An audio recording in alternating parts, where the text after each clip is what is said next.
بسم اللہ الرحمن اور پیو اور اسراف مت کرو،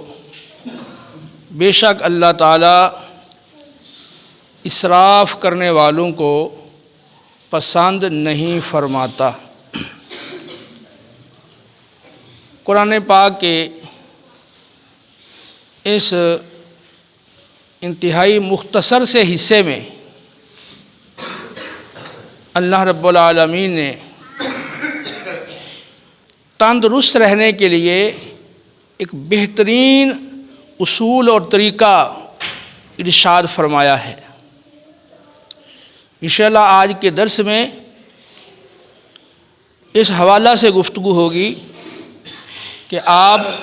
اپنے آپ کو کس طرح تندرست رکھ سکتے ہیں، اور اس حوالے سے قرآن و سنت کی ہمارے لیے کیا رہنمائی ہے۔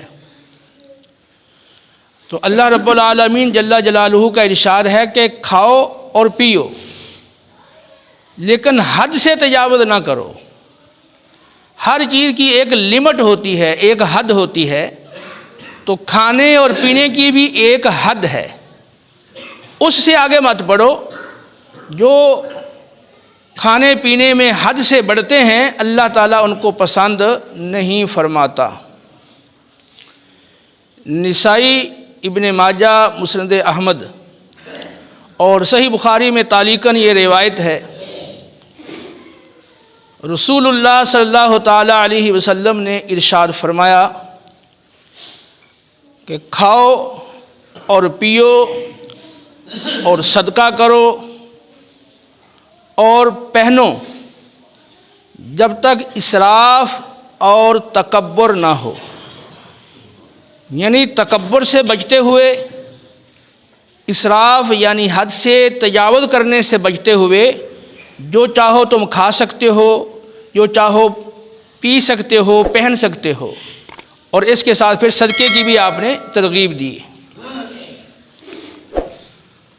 تو اسراف کیا ہے، حد سے بڑھنا کیا ہے؟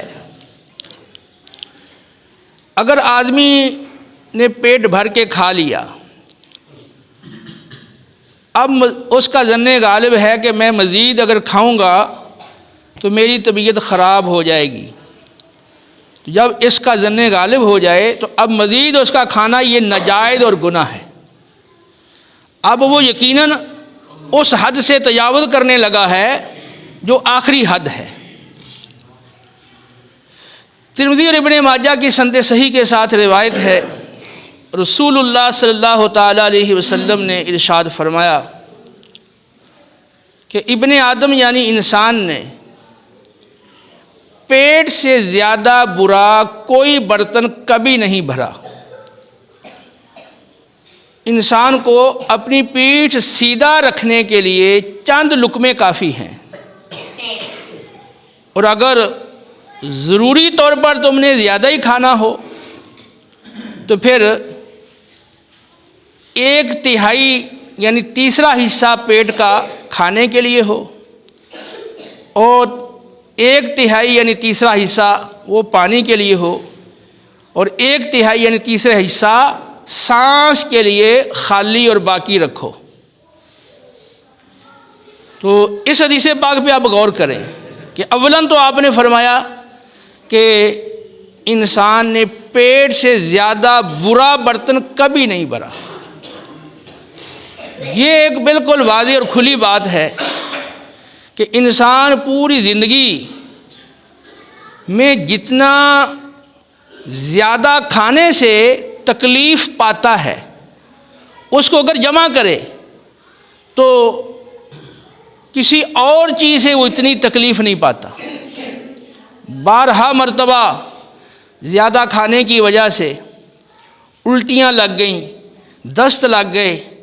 یا اور کوئی تکلیف لاحق ہوگی، سانس کی تکلیف لاحق ہو گئی،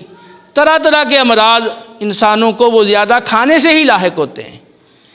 اس لیے نبی کریم علیہ السلام نے فرمایا کہ انسان نے پیٹ سے زیادہ برا کبھی کوئی برتن نہیں بھرا۔ انسان کو زندہ رہنے کے لیے، پیٹھ کو سیدھا رکھنے کے لیے چند لقمے کافی ہیں،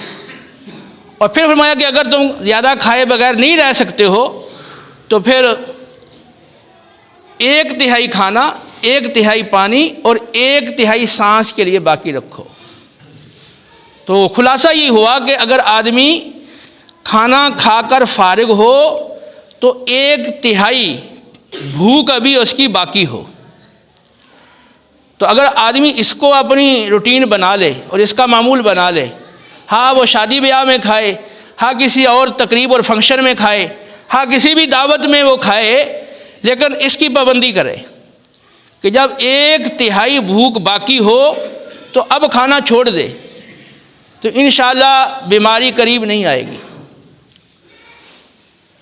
حضرت انس، حضرت ابن عباس رضی اللہ تعالی عنہ سے مرفوعاً روایت مروی ہے، لیکن اس کی سند میں کلام ہے،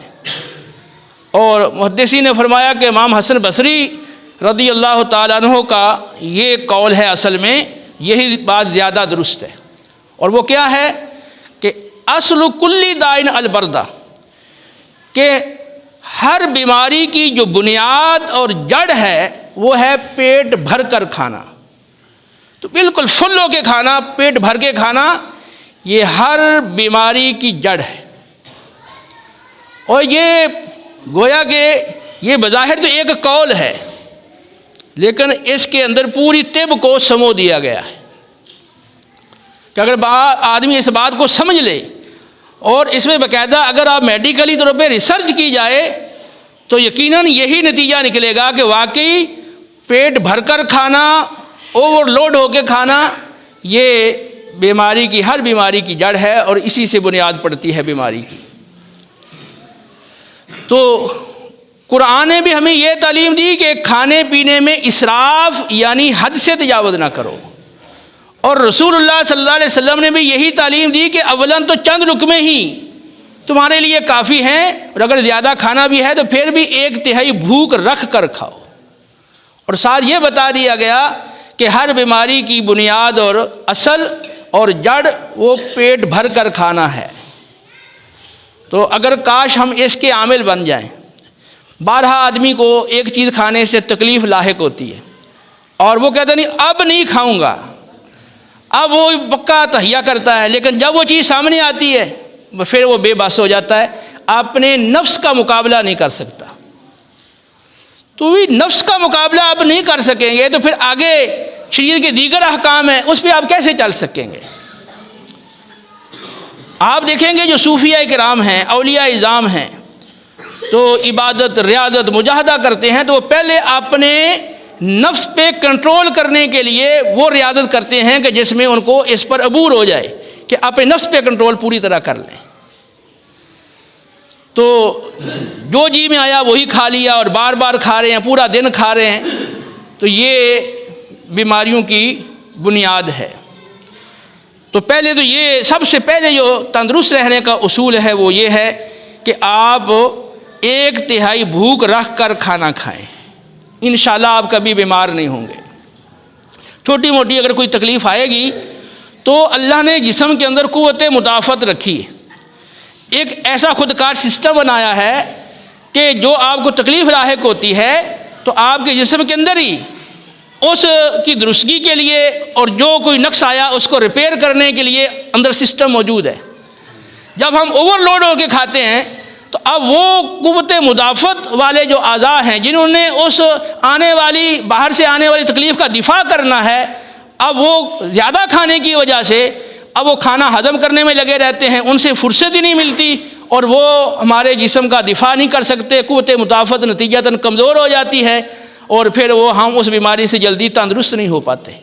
لیکن آپ جب کھانا کم کھائیں گے تو آپ کے اعضاء کو، معدے کو، گردوں کو، جگر کو، سب کو جب ریسٹ ملے گی اور وہ تندرست ہوں گے تو آنے والی بیماری کا وہ فوری مقابلہ کریں گے۔ تو تھوڑا وقت جو اللہ نے آپ کے لیے لکھا آپ وہ تکلیف میں رہیں گے، انشاءاللہ پھر آپ ٹھیک ہو جائیں گے، کوئی زیادہ آپ کو علاج معالجے کی حاجت نہیں پڑے گی۔